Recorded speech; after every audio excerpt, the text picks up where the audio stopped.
Hello and welcome to another episode of Ewell Acres. Today we're going to continue with our discussion on beekeeping and talking about how to acquire some new bees. But today we're going to do it while getting a swarm. Let's get started.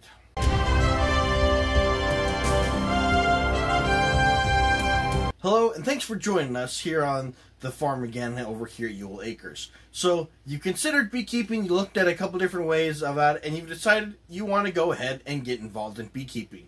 Now, there's a question of how do you go about actually getting bees? There are a couple different ways that you can go about doing it. You've got your package, you've got your nuke, you've got your fully established hive. Well, in this video, we're going to be talking about the advantages and disadvantages of getting a swarm, which is essentially capturing wild bees and getting them for free. Now, first off, what is a swarm? A swarm is a group of bees that used to be a part of a fully established hive. They've gone through the full winter and have actually survived. They are cold hardy, local to that area. They grow up in spring, they're going to continue to grow full. Now they run out of room in their original hive. So the old queen and a good portion of the bees, roughly half, are going to fly away and find a new home. What they'll do is they'll go and land on a tree stump, a local fence, some other location. It's just going to be a giant ball of bees. And what they're doing is they're hanging out while some scouts go look for a brand new hive, a brand new location. Once these scouts locate a brand new place that they survive looks well, then they're going to go ahead and go land in that area and get established as a new hive. That's what a swarm is, a strong colony that has survived winter. Typically speaking, this is traditionally how bees have always procreated, is by swarming. Now that we've talked about what a swarm is, let's go ahead and talk about the advantages and disadvantages of collecting a swarm.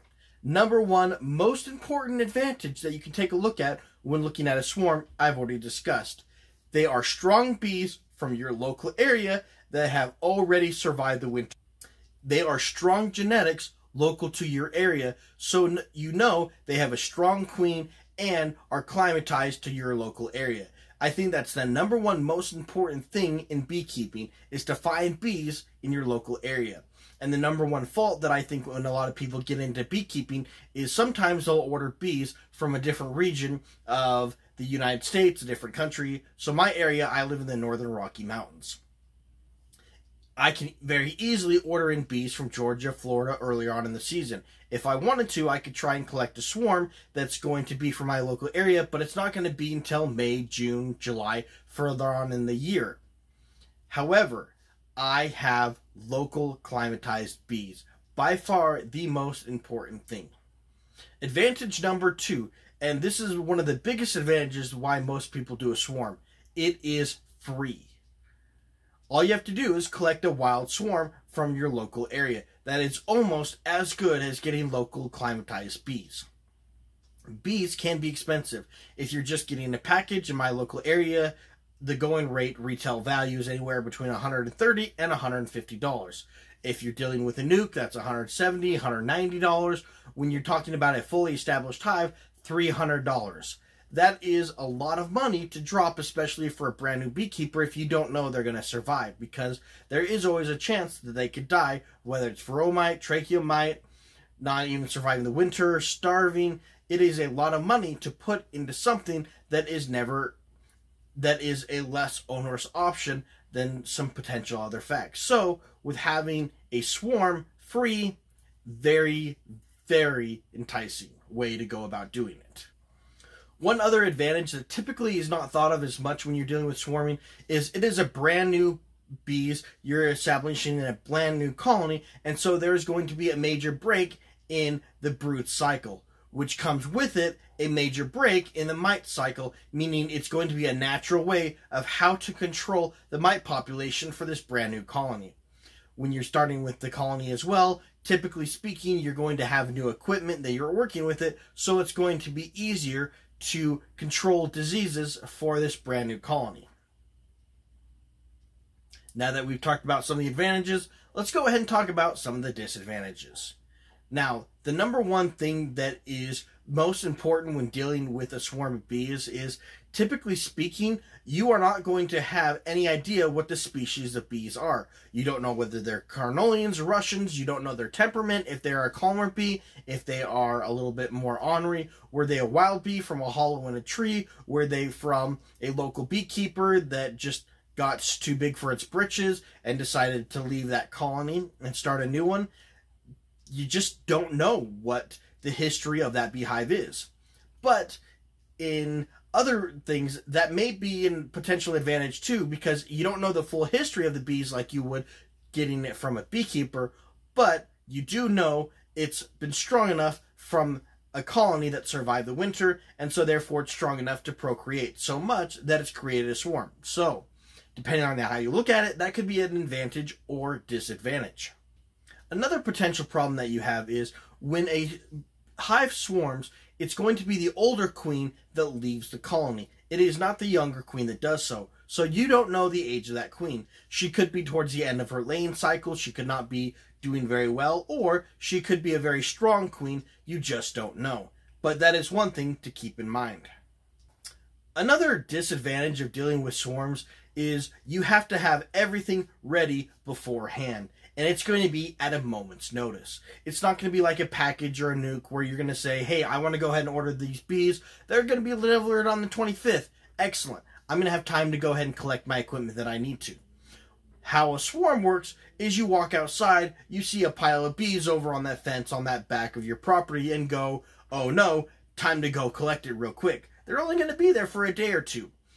Bees are searching for a new home. And if you don't have that new home ready right then and there, that swarm is going to go somewhere else. So you have to have all that equipment ready beforehand.